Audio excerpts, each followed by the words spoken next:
Hey there guys, Zolog here with the 2014 October TCG ban list. At least my predictions on it. So before I start with this list, I just wanted to say that this is my own opinion. If you don't like it, then post your own ban list in the comments. Even if you do like my ban list, please tell me your opinions, because I would love to hear them. Because I really just want to, discuss it with you guys, because it's an interesting topic. Anyway, so for the banned cards, I only have one card banned, and that is Soul Charge. Now, many of you will agree with me, and some of you won't. Now, just hear me out here. This is one of the two meta-defining cards of this format, and it has a great impact on the game. I mean, like, great as in a huge impact. At no point in the game of Yu-Gi-Oh! Should players look at their life points as an expendable resource they can tap into whenever they feel like it to get some monsters on board. The fact that you don't get your battle phase does not matter when you can still use the monsters for Synchro as an Xyz plays. You can still mess with your opponent's board, and it simply gives you too much advantage to the player who uses it. Limiting it won't solve anything besides maybe decreasing its consistency, but the card is still just as broken regardless of how many copies you have at your run. All you need is one, and if your opponent has no response or, well, answer to it, like say a Dark Hole on hand, you can make a board that's really tough for your opponent to get over. It doesn't matter if you paid 5,000 life points to do so. Life points doesn't really matter until they hit 0 now, do they? As for the limited cards, we get for the Vanity's Emptiness first. This is the other meta-defining card of the format, actually. If you don't believe me, then just take a look at its price. It's a $40 common. Now, as for my reasons for making it limited instead of banned, is that it's easier to stop and play around than Soul Charge. Sadly, that goes both ways, for a card which effectively basically translates to "you can't play Yu-Gi-Oh!" is nothing good for the game. It's especially mean when your opponent plays Soul Charge, sets up a huge board, then during your standby phase flips this card on your ass. It doesn't warrant a ban though, as the card is easy to stop, and I think it's a card that should be a one-shot deal. You stop it, you shouldn't have to deal with it again. Then we go for a card which, well, actually one of two cards, which I don't think any one of you saw coming. It's Miracle Fertilizer or Lone Fire Blossom. Either one of these two is fine to go to 1. They basically allow Sylvan players to abuse Lone Fire to the absolute ridiculous. Summoning something that's what is basically for free from the deck every turn is just silly to me.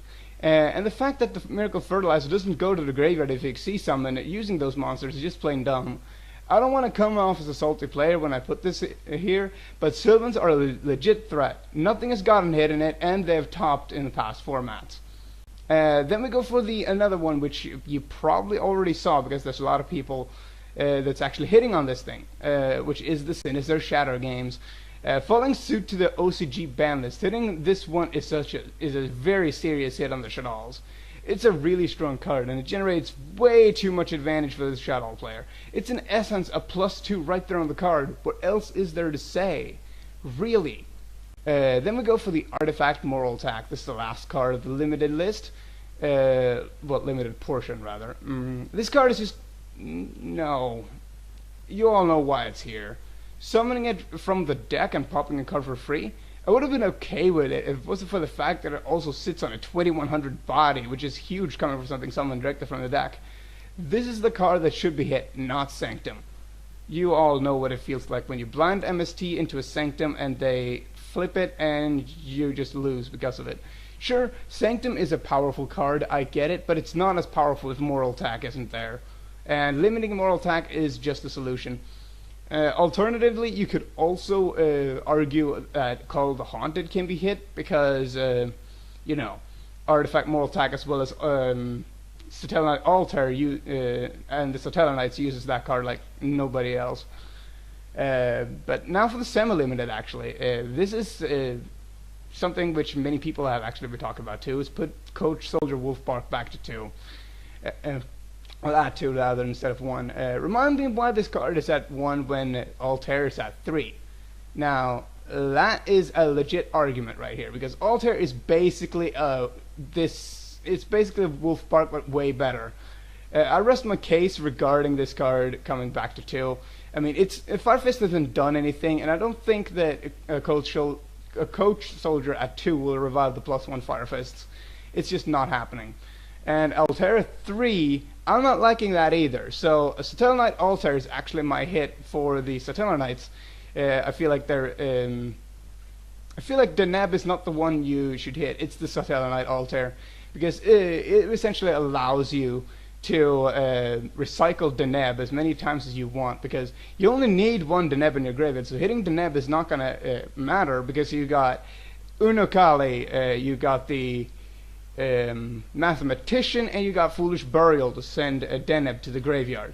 So you only really need 1 Deneb, but so hitting Deneb does not matter. However, hitting Satella Knight Altair to 2, or maybe even to 1, I put it at 2 just to be on the safe side,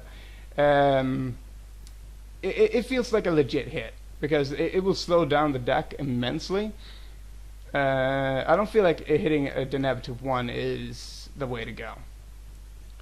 And it doesn't really matter that you can't attack with monsters that aren't Stellar Knights when you activate his effect, as when you activate Altair's effect, as Arc and Castel solves most of the problems you have anyways. So an attack is not necessarily needed. And finally, for the unlimited section, it's Magician of Faith. Like, seriously, why is this card at 2? It should go to 3, because it hasn't done anything, and I doubt that will change even if it comes back at 3. It's just too slow. Bringing this card to 3 already. Konami, come on. And that is basically all I have to say about the ban list. As for other cards that I would that had a potential to come back to 2, or stuff like Rescue Rabbit, and freaking